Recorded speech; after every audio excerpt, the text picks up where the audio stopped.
Hey Joe, Hey. what's this all about? Well, we have a problem, and it's a very big problem.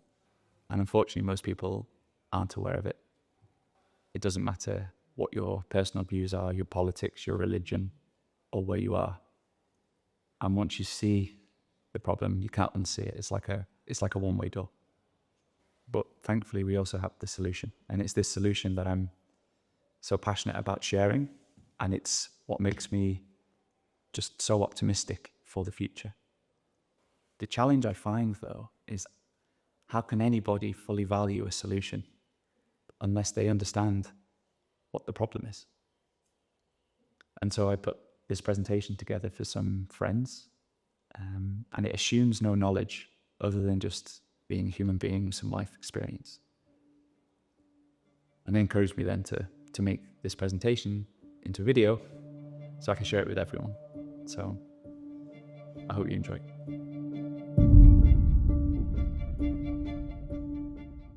Welcome to What's the Problem? So what is the problem? Well, too many, unfortunately. I probably could have written twice as many things down on this slide.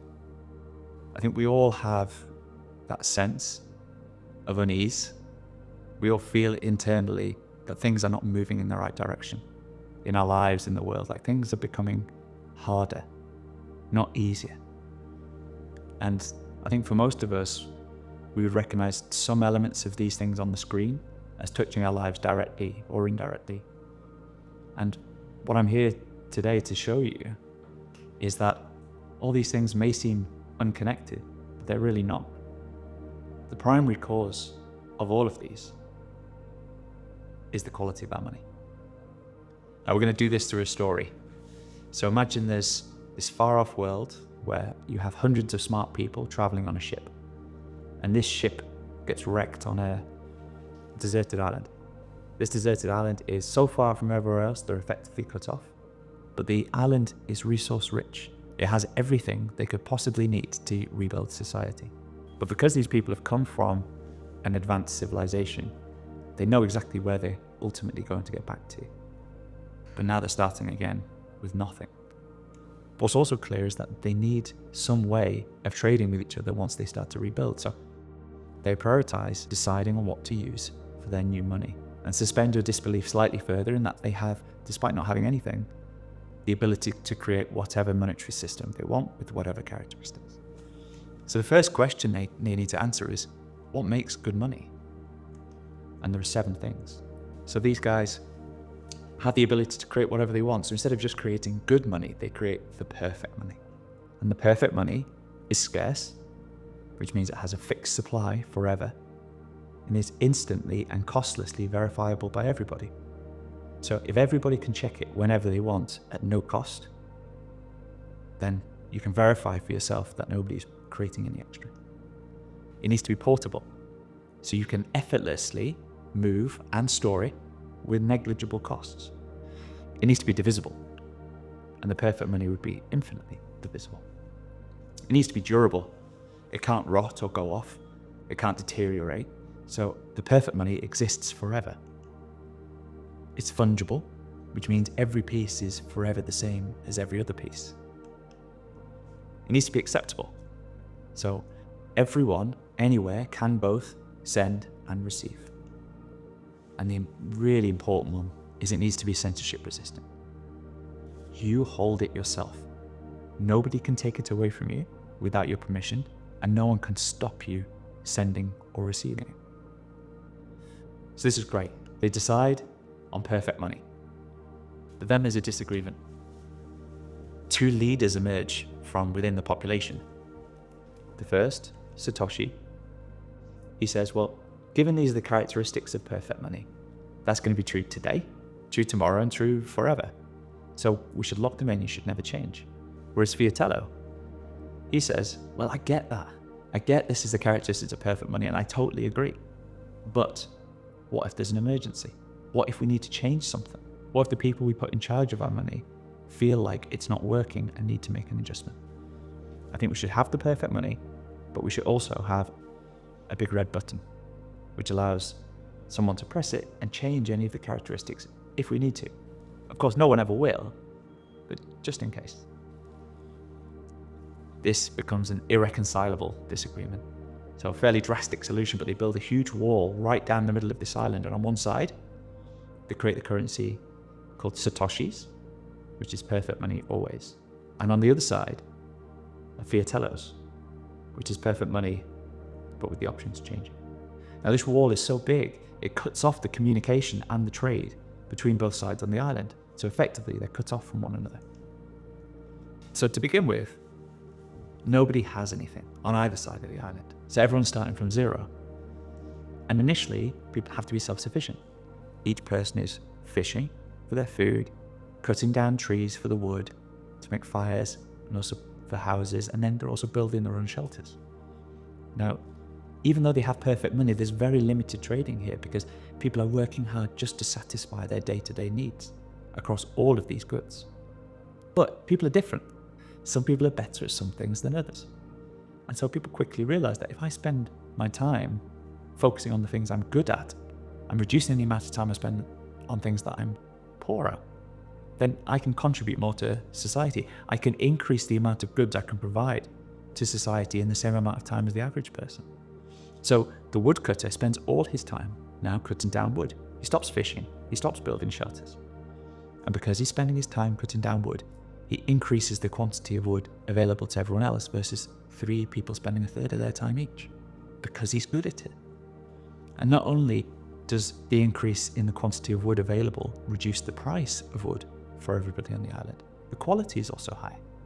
He's better at doing it. He produces a higher quality output. So prices fall and quality increases. And not only that, he's not the only woodcutter. There are multiple woodcutters. So they're all competing to supply wood to everybody else. And they're competing at price and in terms of quality. And now what happens is, because the woodcutter needs other goods to survive, he has to sell the wood to buy fish, he has to sell the wood to pay for the services of the home builder. So now everybody is actively trading in this perfect money. Now, because processes continue to improve, the woodcutter can now satisfy the needs of the rest of the population for wood in a smaller amount of time. He can then take that time and think about his own processes, his own innovations. Maybe he can make cutting down wood even more efficient. And if he does that, it drives prices lower. It drives quality higher. Maybe he reaches the end of his innovation within his woodcutting and then uses the excess money and excess capital he has to invest in other people. Maybe he lends it to the fisherman, who then builds a boat to increase the amount of fish the fisherman can catch for everybody. So what happens over time in a free market with perfect money, prices go down forever and quality goes up forever. So what people see on both sides of the island is that the purchasing power of their money starts to increase. Goods cost less tomorrow than they do today, so the price of tomorrow is lower. The purchasing power of both currencies is increasing at about 3% a year. And this lifts the quality of life. Life becomes cheaper and cheaper over time for everybody, not just those people who are most productive in society. But the key thing is the money itself is becoming more valuable over time. That is, until these guys come along. So now, because the society is growing and the population is growing, both sides of the island elect a government. Now, it doesn't matter if the government is left or right, big, small, up, down, doesn't matter. They are all the same when it comes to this.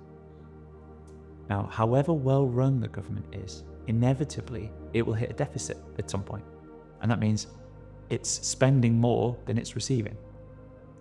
And that could be through mismanagement, but it could just be through external circumstance, like a natural disaster or something like this. The causes are not important, but it will happen over the course of time, inevitably. But now we see a divergence across both sides of the island.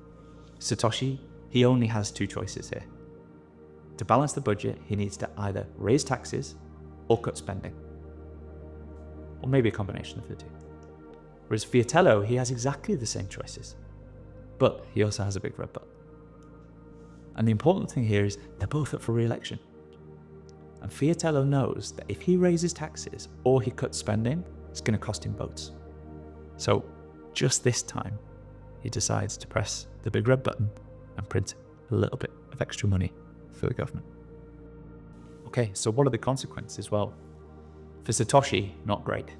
He cannot hide those changes from the population because they're paying more in taxes or they're getting less back from the government from its spending. So he loses the election, but government reduces in size naturally. So now overall, the efficiency in the economy is increased, but not only this, the social balance is improved within the economy because people now realize there is no free money. Taxes need to balance spending. But the important thing is prices continue to fall and quality continues to increase. Now for Fiatello, great news, he gets re-elected.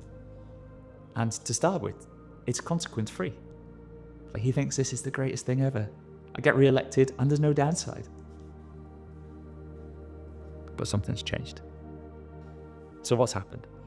Fiatello's pressed the big red button, which has printed some money for the government, which has debased the currency. So what does that mean? He's increased the amount of money in the economy overnight. But he hasn't increased the amount of goods and services available in the economy overnight. So now there's more Fiatellos washing around compared to yesterday for each piece of the goods and the services. And this has three major impacts. The first is a distortion of price signals. The second is that it increases input costs for businesses. And the third, it leads to asset inflation.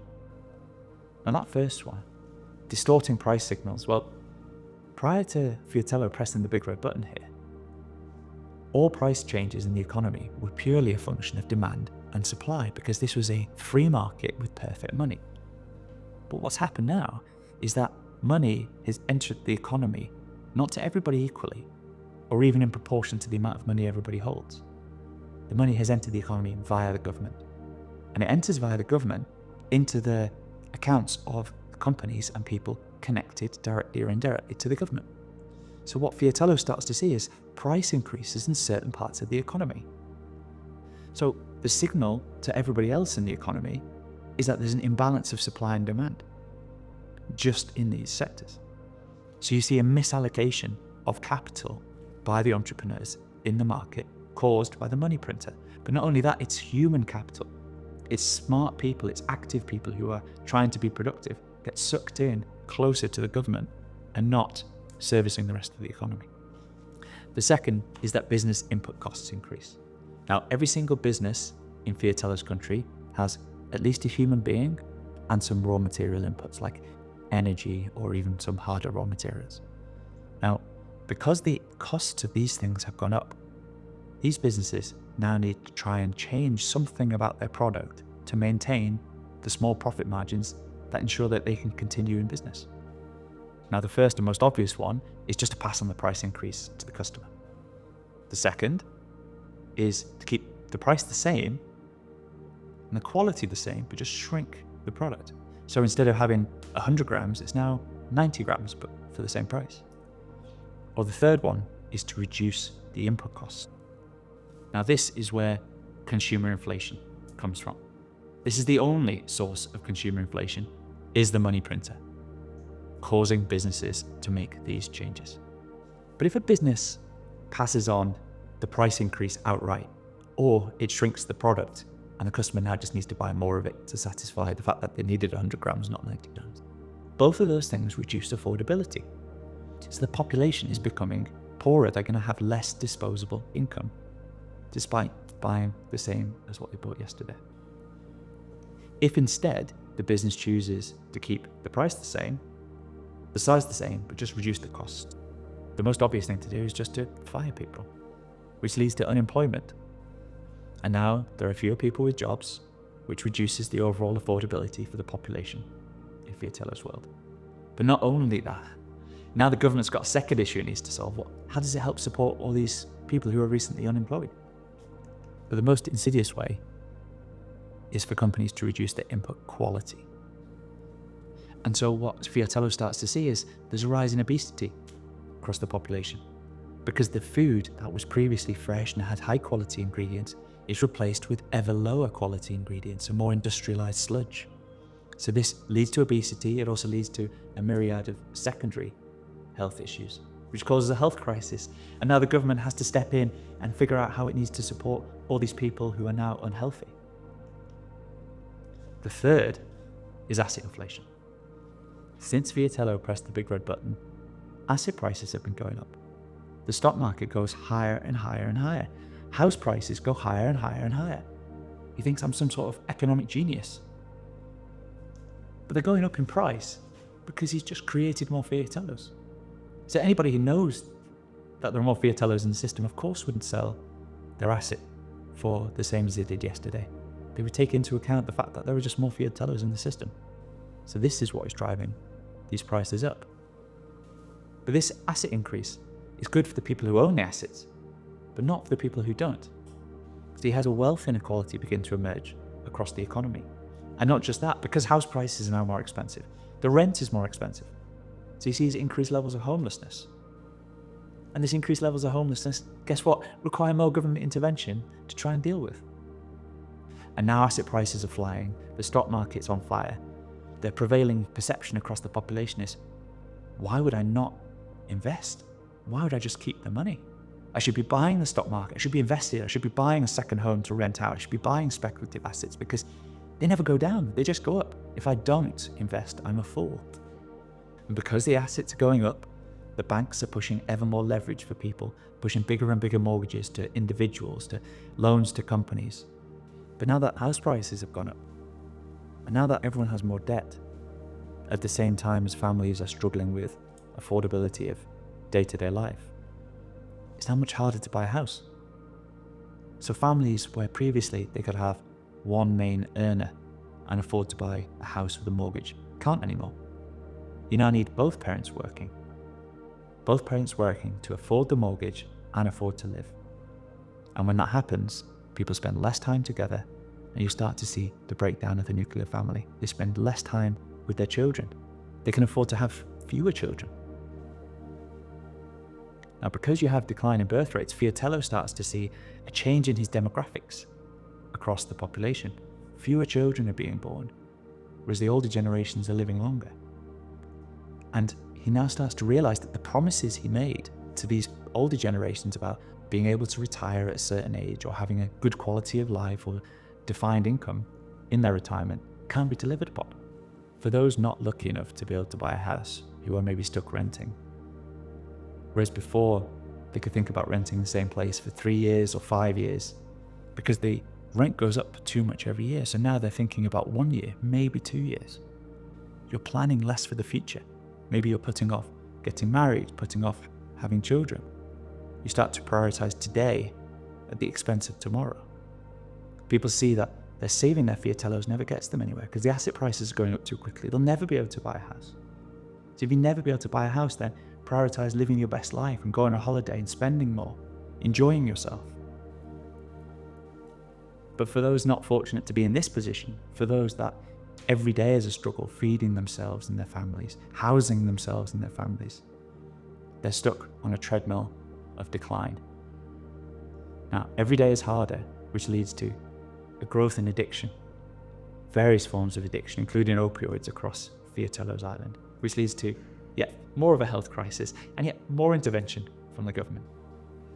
And all of this leads to a mental health crisis across the population.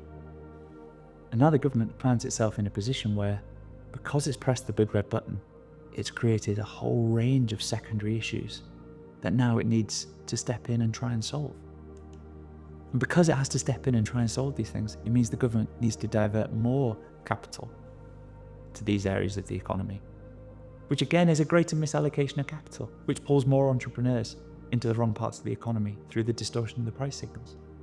And between the increased leverage in the economy driven by the banks and the misallocation of capital, it sows the seeds of the next emergency. And Fiatello has only one choice, and that's to press the big red button again. And now he's starting to realize that actually this wasn't consequence-free. But now he's lurching from crisis to ever bigger crisis. He presses the big red button, which debases the currency, which leads to bigger government and more involvement in everything.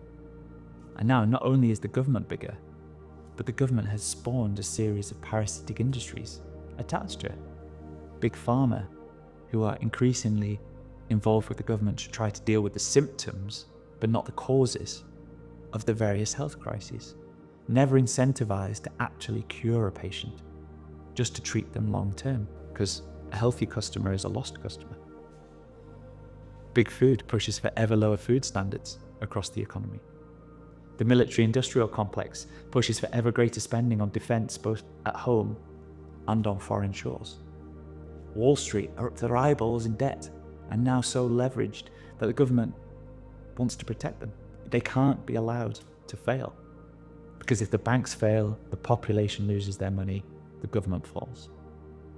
The government also continues to make unproductive investments. Investments trying to deal with the secondary issues it's created, but also investments driven from whatever political ideology the government has. And all of these things are effectively now crony corporatism. It's very hard to see where the government ends and these industries begin. The success of the government is deeply intertwined with the success of the industries. These industries start to ask the government to become regulators. You need to regulate us to protect the public. But this regulation, all it does is make competition harder. The 1, 2, 3 companies in each of these areas are now very, very close to the government. They supply the people for the regulator. When the regulators end their tenure, they go back and work for these companies. It stops smaller companies coming in and competing with them to then supply the government on better terms or with higher quality product. So quality starts to decline and prices start to rise, which of course is great news for these companies because profit margins go up. What happens then is the media gets captured. The government is teetering to maintain social stability. It's now protecting these industries at the expense of the population rather than the other way around. And because of this social balance that it needs to maintain, it can't allow free speech, dissent, alternative opinions, or questioning of anything that undermines the legitimacy of the government in any way. Not only that, the biggest advertisers for the media companies are the companies connected to the government. So the media companies increasingly don't want to upset their advertisers. And when you have a captured media and a military-industrial complex fomenting strife on foreign shores, you get the creation of the forever wars. And the wars themselves are actively supported by the fiatello population because all they see in their media is that we have to do this because it's the right thing to do. And between the forever wars and the banking system bailouts and the excessive debt, it leads to the next emergency, but this time it's just so much bigger. And the only choice he has is to press the big red button again. But this time it's different. It's a massive erosion of trust. Every time he presses the button, more and more people become aware of what is happening. And this goes round and round and round until something breaks. And now Fiatello's starting to get quite worried. So what's happening to the money? Well, instead of increasing 3% a year in purchasing power, he's now losing 7% a year because he's printing 10% a year of extra money. And not only that, he's undermining the productivity in the economy by distorting all the price signals. So what happens to the Fiatello Island population? Well, the poor, who are on fixed wages, have very low income security and no assets. They can't win. They just get poorer every single year. For the middle earners, who have fixed salaries and mixed income security, they're not the first to be fired. They often have a home. They can never sell the home and realize any gain because you've got to live somewhere. If you sell one home, you've got to buy another home. You might have some investments, but they are becoming the new poor. Well, surely the wealthy are doing well. Their income is largely from asset yields, from operating businesses or investing. Their income security is high because they can't get fired. But for them, it's death by 1,000 cuts. They see their wealth as a number continue to increase. But they feel like they're getting poorer. Life continues to get harder. And that's because the rate at which they're earning money, their yield on their assets, is below the rate at which Fiatello is printing money. So they're slowly having their wealth siphoned away by the politically connected. Those that are government funded and have fully insulated income security. And perversely, their income goes up and becomes even more valuable as society continues to decline because the government needs more and more intervention. And it's really just industrialized theft at this point from everyone else in society. But now so much time has passed that the wall down the middle of the island starts to crack. And it starts to crack in such a way that both people and money can start to flow from one side to the other. So on the one side, you've got the Satoshis, increasing their purchasing power at 3% a year. On the other side, you've got the fiatellos that are losing 7% purchasing power every year. So what happens? Why? What Fiatello starts to see is that money and people start to leave because they don't trust their ability to save using Fiatellos. They want Satoshis. Okay, so this sums it up. On a Fiatello standard, your money is stealing from you. Whereas on a Satoshi standard, the whole world is working 24/7 to increase your purchasing power. But now the escape valve is open. People realize they can't save in Fiatellos, so they start selling Fiatellos to buy Satoshis. So the Fiatellos decline further in value, triggering yet more budgetary and currency crises for Fiatello to deal with. And the only choice is to press the big red button again. But this time, printing money is not enough because value is leaking out of Fiatello's side of the island. He needs to change another characteristic of perfect money, which is to remove the censorship-resistant nature of it. So the Fiatello population used to be able to hold the money themselves. Now Fiatello says, no longer allowed to hold it yourselves, you have to put it in the banks. The banks are going to hold everybody's money.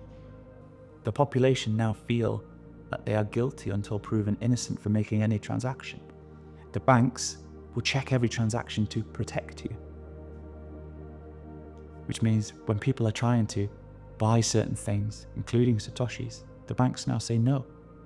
It's because of this, it's because of that, it's because of the other.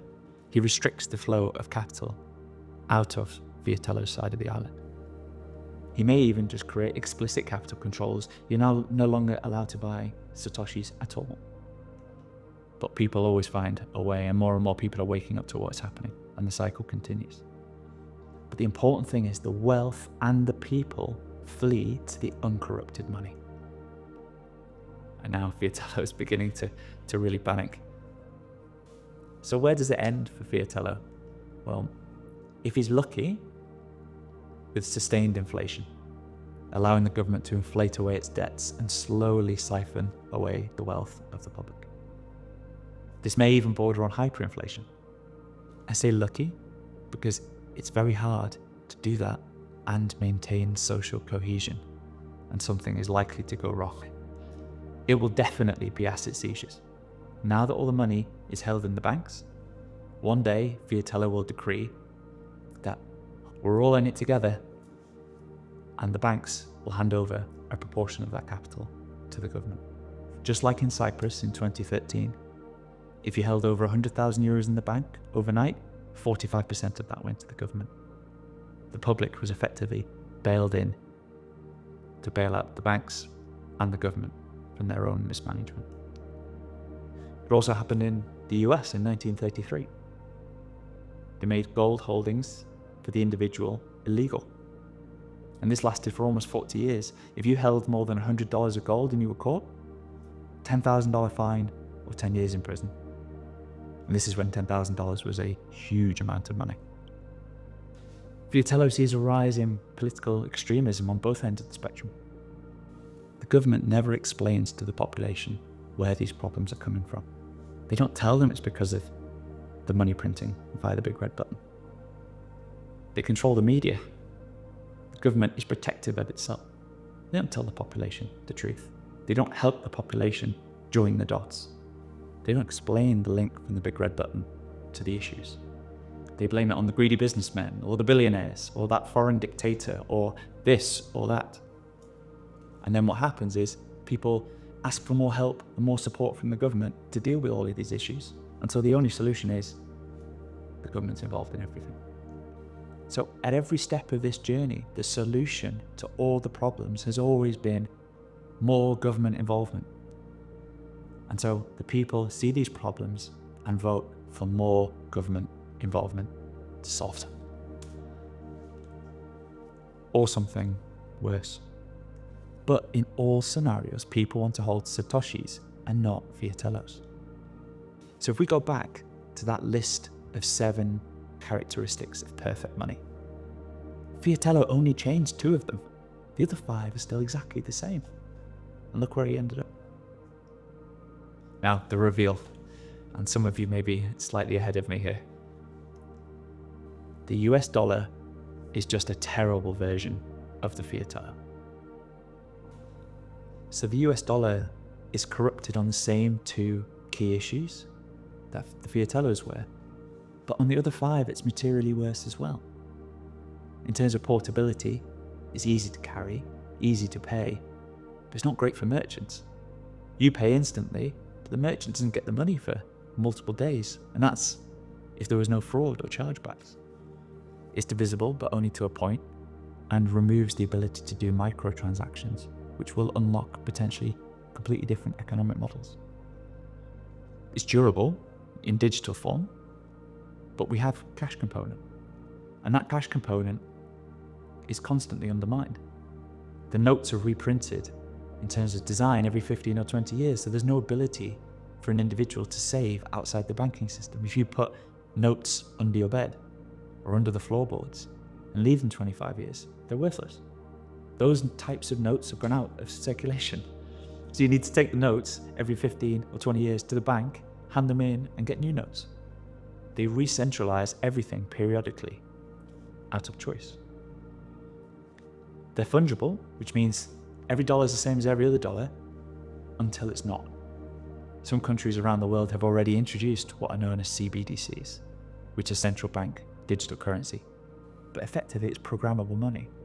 A specific dollar may have an expiration date. You need to spend it before this period of time elapses, or else it disappears. Or a dollar may have only specific use cases. You must spend this dollar on X or Y, or you must not spend this dollar on A, B, C. The dollar is very acceptable around the world, but you can't pay for it everywhere. And typically, most national currencies are only acceptable in their own country.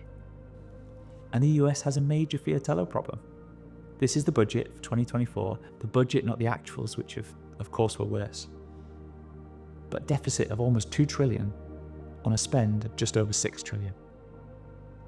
That's a loss in 1 year. Now, to put that in context, they'd have double the amount of individual income taxes for everybody in the US just to balance that. And on the cost side, they can make some improvements, but there are some key things there you just cannot remove, like the debt interest. And the consequences, well, this is a chart of the amount of money in the system in dollars and the amount of debt issued by the US government over time. Now, I've labeled 1971 on here because that's when the US came unilaterally off the gold standard. Prior to 1971, you could give your dollars back and receive gold in return. Nixon took the US off the gold standard and every currency in the world followed. And since then, it's allowed the US to print unlimited amounts of money to satisfy its own needs. And the red chart on the left-hand axis shows that amount of money is now 22 trillion. And on the right-hand side, you've got the US government debt, which even a month later, this chart is now out of date. It's now 36 trillion. And this doesn't include the unfunded liabilities, the amount of money the US government has committed to pay at some point in the future through Social Security, Medicare, and Medicaid. But it hasn't had to write the check yet. Now, depending on how you calculate that, it's between 50 and 200 trillion on top of 36 trillion of debt. The only way to solve that is more money printing. So the money printer is systematically destroying the purchasing power of the dollar. Now, you may think I have something against the dollar. I absolutely don't. The dollar is the best that we have. I would love to be able to use the dollar, as would the vast majority of people around the world. But unfortunately, most people just aren't as lucky. This is the performance of all the other currencies versus the dollar over the last 10 years. Some have near enough disappeared completely, and some absolutely have. They've ceased to exist. The people who saved their economic energy in those currencies have seen them vanish. The unfortunate reality here, as the wonderful Lynn Alden repeatedly says, is nothing stops this train there is no way out for governments. The only solution is to keep pressing the big red button. And so the conclusion is a quote from Hayek, who was an economist of the Austrian school, is that the history of government management of money has, except for a few short happy periods, been one of incessant fraud and deception. And he said this in 1988. Now, that would all be pretty depressing if there wasn't a solution. But thankfully, there is. The only solution here is the separation of money and state. The government cannot be allowed access to a big red button. And Hayek again, and this time the quote's from 1984. I don't believe we shall ever have good money again until we take it out of the hands of government. We can't take it violently out of their hands. All we can do is, by some sly, roundabout way, introduce something they just can't stop. Brilliant quote. So I hope now, with these links between the big red button and the money printer and all of these issues that we see in our lives today, that it's now much clearer that if we can fix the money, we'll fix the world. And the good news here, and this is the best news, is that Satoshis are real. And even Fiatello is now a convert. The solution is Bitcoin. One Bitcoin is 100 million Satoshis, in the same way that $1 is 100 cents. Now, you may feel you know about Bitcoin already because of something you've been told by friends or you read in the media. I would encourage you to start again. When we derive our information from media or people who have derived their information from the media, and that media is connected to the people who own and benefit from the money printer, it tends not to be necessarily the most accurate information. So don't trust, verify. Come to satsversusfiat.com. We've set up a website which helps people get up and running. If you're just getting started, maybe even never heard of Bitcoin before, come, sign up, and we'll send you some information so you can learn about it for yourself and make your own decisions about Bitcoin. If you're further along and maybe even call yourself a Bitcoiner already, then amazing. This is not a commercial enterprise for me. This is a charitable one. And so any support from within the Bitcoin community or further afield, I would love to receive. If people want to give this talk themselves to their friends or just share it more broadly, or even volunteer to give a presentation as part of our group, then just get in touch. And the third one is inviting us to speak. We want as many people as possible to see this presentation because the information contained within it about what the problem is so important. So we'd love to speak. If you have us at schools, universities, industry conferences, events, or even at workplaces if people are interested to learn more. So please just get in touch. Here's the QR code which will take you directly to the website. Alternatively, if you are on X and want to come and say hi and join the conversation with us, then please do. Firstly, thank you for watching. I hope you enjoyed it. Please share this with anyone you care about. And if there's one thing that you take away from this, is I hope you will remember that if we fix the money, we'll fix the world. Thank you.